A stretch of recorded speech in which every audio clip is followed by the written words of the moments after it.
Hi everyone, welcome to our Membership Voice webinar. My name's Kero O'Shea and I'm the Membership Voice webinar coordinator. Today's webinar is Kalamunda, which we presented by our Western Australia Assistant Rotaract District Representative and Kalamunda Charter President, Emma Wignell. Over to you please, Emma. Thank you, Kero. So hi everyone, thank you so much for listening in to my webinar about our Kalamunda Rotaract success story. So my goal for the webinar today is to share some of my experiences as a charter president, both positive and negative, in the hope that you too can learn from my lessons, but also we can together support the Rotary International President Barry Rasson's plans to grow Rotaract in the next Rotary year. So the plan for the webinar today is I'm going to talk a little bit about me and then a little bit about our Kalamunda Rotaract Club. I'm then going to go through some of my positive and negative experiences as a charter president, and then I'm going to finish up on some quick tips about what you can do to help Rotaract or to grow a new Rotaract club in your area. So firstly, a little bit about me. I am 20 years old. I have a Labrador, that's him in the picture. I attended the NYSF, the National Youth Science Forum, which is a Rotary run program, in 2015, and that was my first introduction to Rotary and Rotaract. I was the charter president at the Kalamunda Rotaract Club when we chartered in November of 2016. And I'm now the new Assistant District Rotaract Representative alongside Samantha Fuster for Rotaract in WA. So I often get asked a lot about where Kalamunda actually is. So I thought before I introduce our Rotaract Club, I'd give you some kind of context of where Kalamunda is. So the red pin is dropped at the location where we have our meetings at the Jack Healy Centre in Kalamunda. So as you can see in the top left-hand corner, there's Perth Airport. And here's Kalamunda in relation to the rest of Perth, in WA, in Australia, and then in the rest of the world. So hopefully that clarifies any concern anyone has about where Kalamunda is, especially if you're not from the area. It's sort of an interesting place to try and describe, so I thought the map would do it best. So I'd like to move on to share a little bit of information about our club in Kalamunda.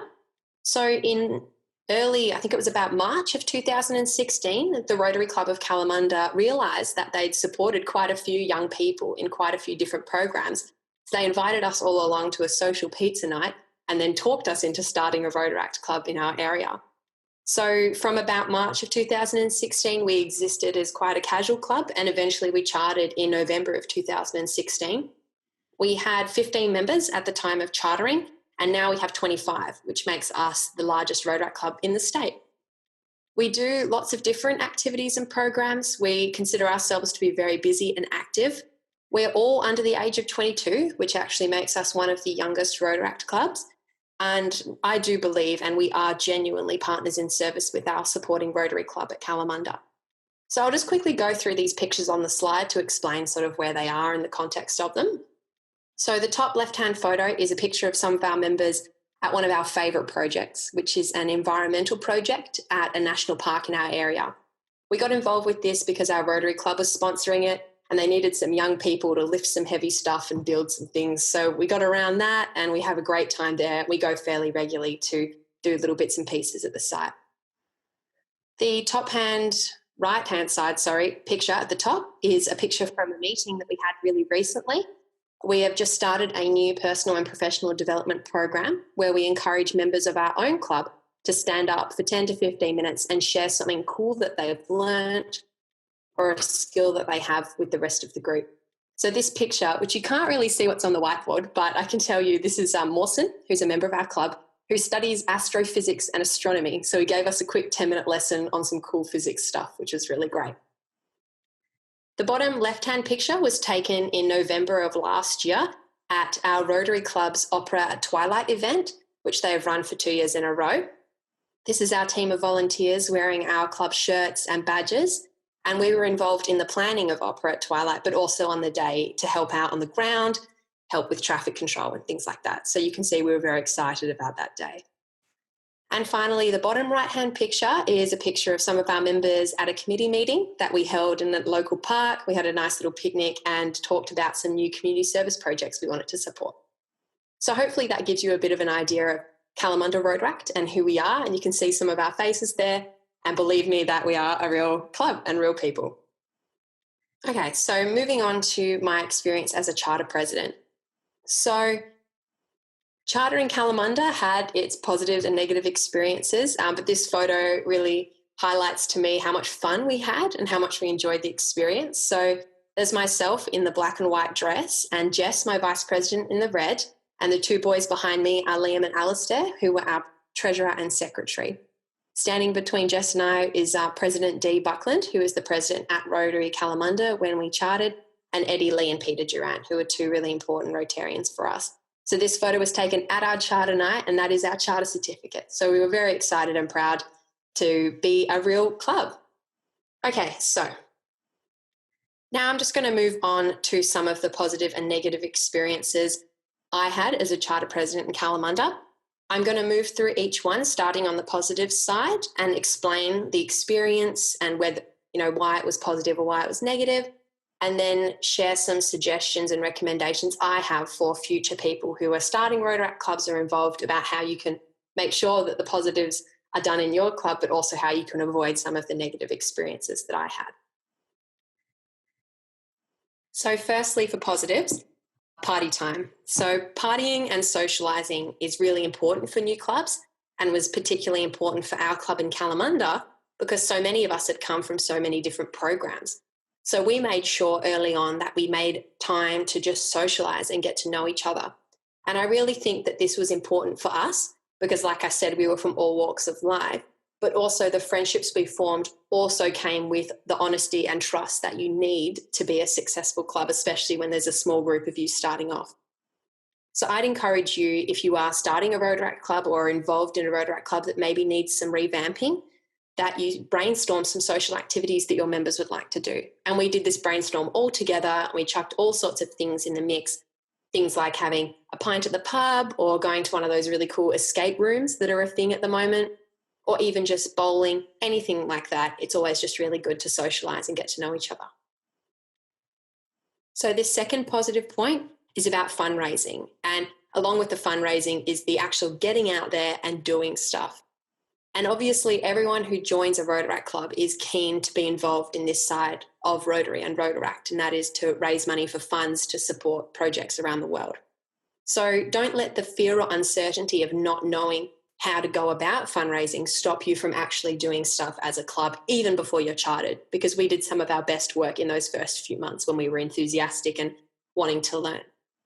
And my recommendation along the lines of being uncertain or unsure sort of how to go about a fundraising activity would be to speak with your Rotary club, your supporting Rotary club, but also ones in your local area, and find out what projects they're doing, what activities they're doing, and ask if you can piggyback on them. Because the Rotarians will be really excited to have you along and involved, but you also get to learn a lot about how to manage the bank accounts and how to do this and that and all the things that are important for running fundraising events.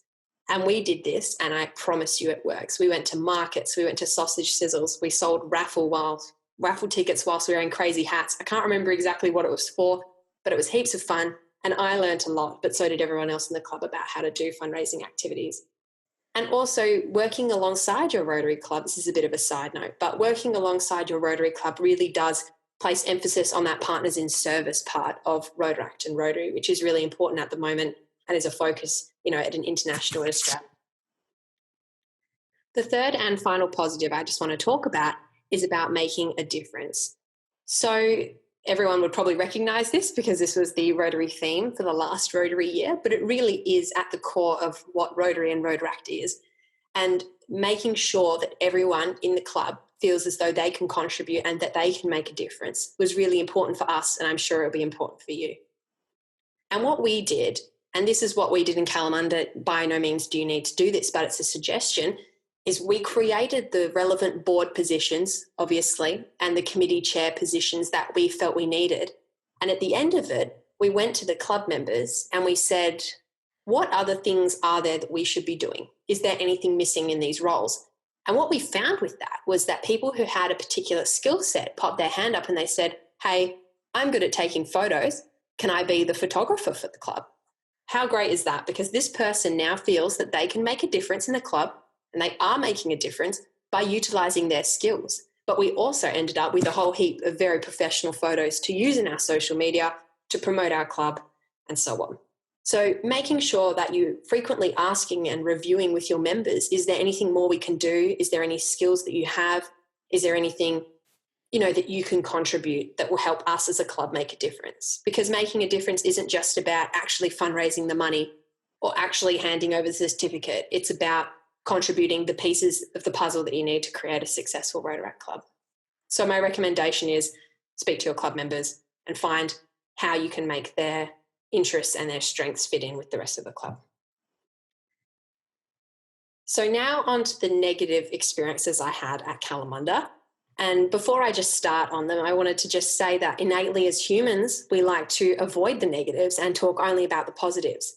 However, I genuinely believe that the most important lessons I learned came from these negative experiences. And I think this section of the presentation is really important because by no means do I want anyone to experience the negative experiences that I had. So the first negative experience wasn't exactly insurance, but this was just the picture I found to represent it. The issue was more along the lines of governance and knowing what to do with the constitution and the bylaws and what I had to do and what I didn't have to do. And it was quite stressful because I was always worried about, what are we missing? What haven't we done yet? So on. So what I did to deal with this at the time was I would read absolutely everything I could find on the internet in every Rotary resource out there and other resources, not just Rotary ones. And I felt overwhelmed and unsure, and it just stressed me out way more than it needed to. Because what I later realised and what I should have done was have conversations with Rotarians and with district Rotaract representatives and the experts in the field, because they're the ones who know what to do and how to do it. So it's really important for you to recognise the times when you need to bring those experts in. And bringing them in isn't a sign of weakness by any means. It's a sign that you're wanting to learn and you're wanting to do the best that you possibly can given the situation, and bringing them in is your best option. And it's really empowering for you because you get to learn and also, have a positive impact on your club. So my recommendation is if you're ever unsure about anything related to governance or really in general about anything related to establishing a club, to speak to the experts, the Rotarians, the DRRs. You can even message me because I know quite a bit about this now thanks to my coping mechanisms. So the final negative that I wanted to talk to you about is an interesting one. Some people call it debate, some people call it discourse, some people call it arguing, however you want to call it. It happens and it's a natural part of Rotaract and Rotary all around the world.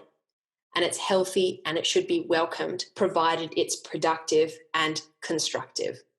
And this is where the negative element of my experience came in, because at times we had these conversations and discussions as a club and they actually weren't being constructive. They were being destructive, or they were being person-centric, and they weren't getting us any closer to our goals. They were just causing more trouble. And unfortunately, I was afraid of stepping in my role as the chair of the meeting, which the president takes in our club, but other clubs may run it differently.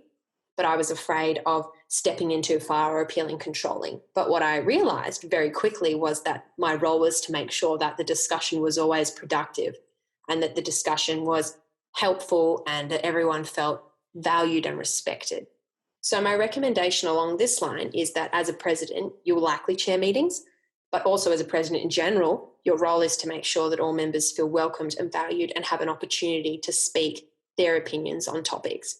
So just make sure that everyone has an equal chance. So slightly off topic, but also related to this, I just wanted to give you a specific example of one of the mechanisms that I took on board to deal with these issues at Kalamunda. So if I thought a topic of discussion was going to be controversial, I would start off at the whole group level with a discussion and just sort of see where it goes. And sometimes it was fine and it went healthily, and other times it was starting to get a little bit, iffy. So if it was starting to get dominated by one or two people, or I wasn't really sure where it was going to go, I would stop the conversation. I say, let's break into smaller groups so we can discuss it more. And I would split the main group into 2s or 3s, depending how many was there, and get them to continue the discussion.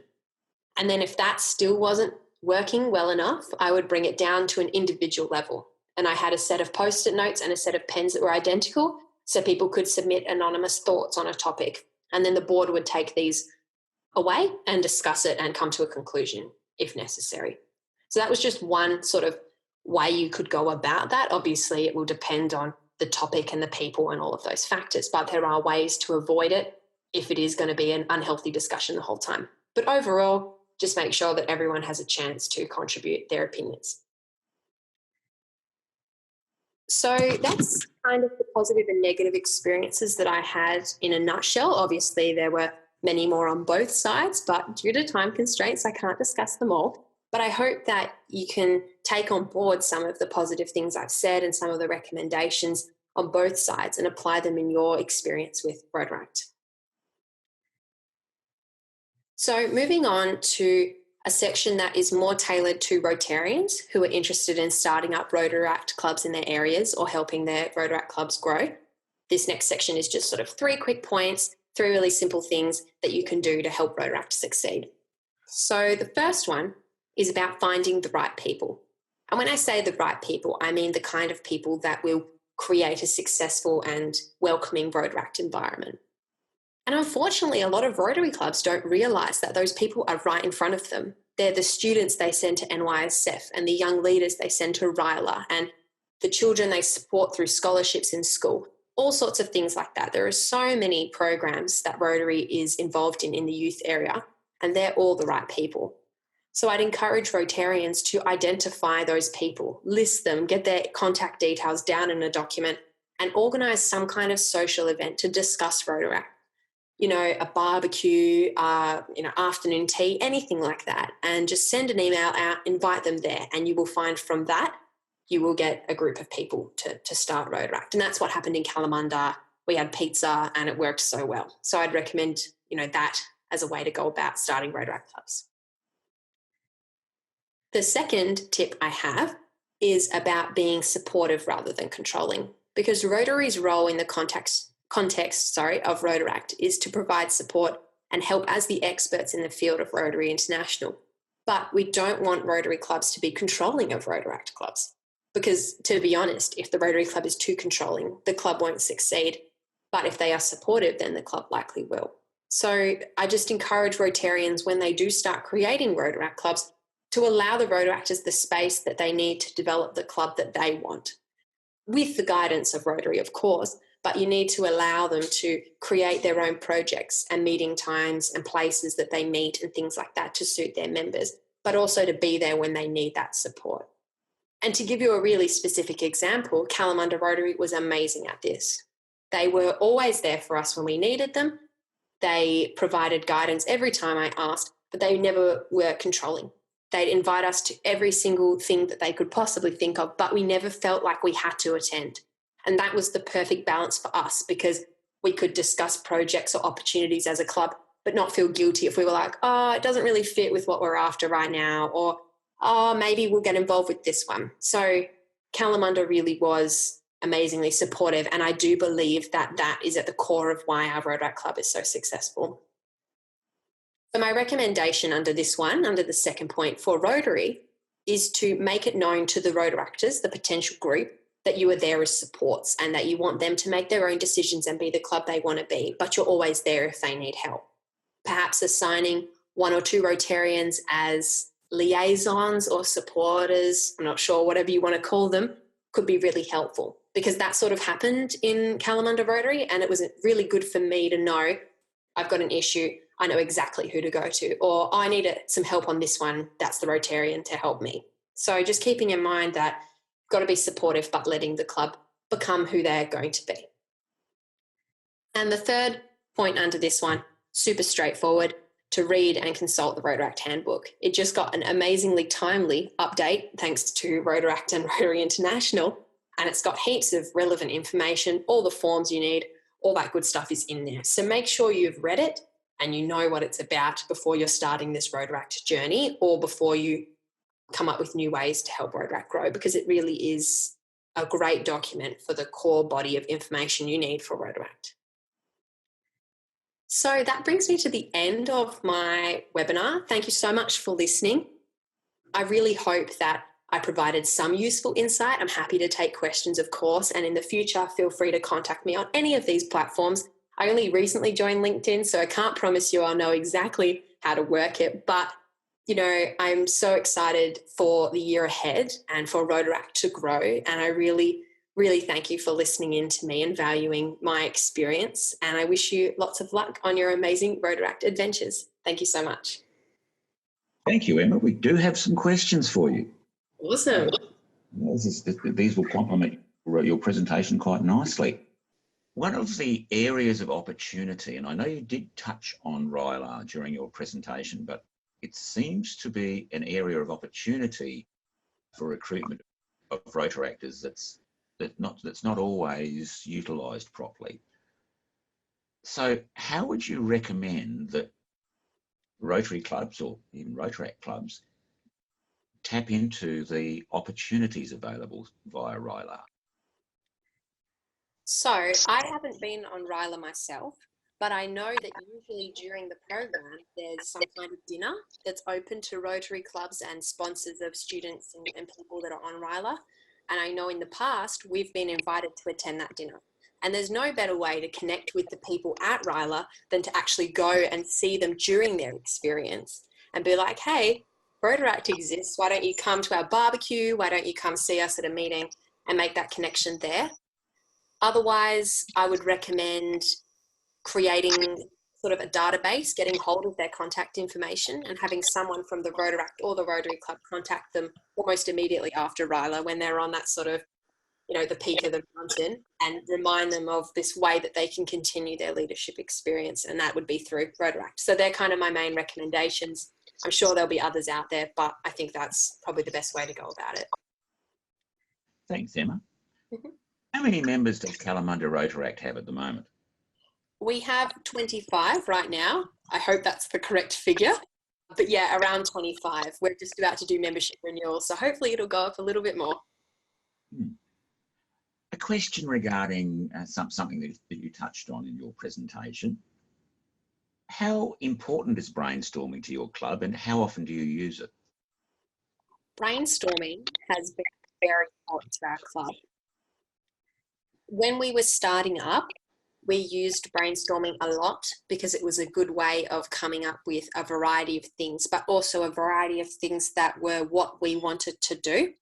So we'd have brainstorming sessions every spare minute of a meeting. I was up there, why don't we chat about this or do a review of this project? So we had, scheduled brainstorming when we were looking for a new community service project to run. We had a full 20-minute discussion and brainstorming session of projects we could do and things like that. So we did it quite often. It took lots of forms, like I said before, when I was discussing the arguments and dealing with arguments. We did that whole group, small group, individual discussion, but we've also done our brainstorming through social media and various other platforms. So it has been very important to me and to our club.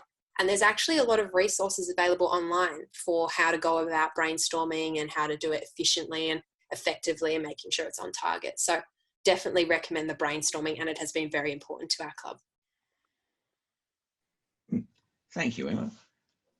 You mentioned personal development and how you have individual members speaking to the group about what they do. Mm-hmm. How does Kalamunda Rotaract plan to take that personal development further? Because personal development is obviously important to Rotaractors. So how would you progress that?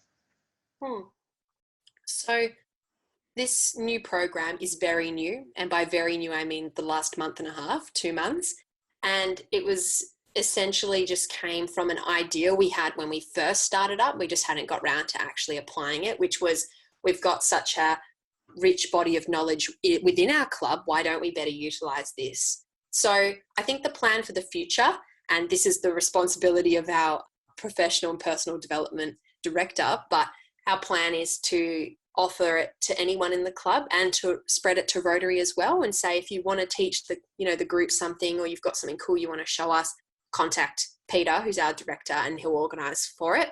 We're also looking at any other sort of outsourcing where we could get people from outside of our group to come in and share skills. So we're really still trying to work out what works for us. So any suggestions, please, by all means, let us know. But we're hoping that it'll just continue to grow steadily, and we'll get lots of members of our club to share their knowledge and their talents. We just do it within the meeting, 15 minutes towards the end of our discussion points. And it's really great because it breaks it up a little bit. And it also helps us to get to know each other because, I knew that Mawson studied physics, but I had no idea what he studied. So, it creates these new connections between members as well. So, yeah. An interesting question here. Bearing in mind that oftentimes when we're talking about Rotarians and Rotaracts, we're talking about people from different generations and that means sort of different approaches, different life experiences and the like. The question here is, could you give us some examples of the sorts of controlling behaviours that are likely to be a turn-off for Rotaractors and Rotaract clubs? Okay, so these are hypothetical because we never really experienced anything along those lines, but I would assume that if a Rotary club was at the meeting trying to chair the meeting, that would be seen as a bit, controlling, perhaps being too stern about a particular project to be involved in, or constantly wanting the Rotaractors to do things like direct traffic or, sort stuff that, sort of menial tasks rather than involving us in sort of the interesting parts of, project planning and developing.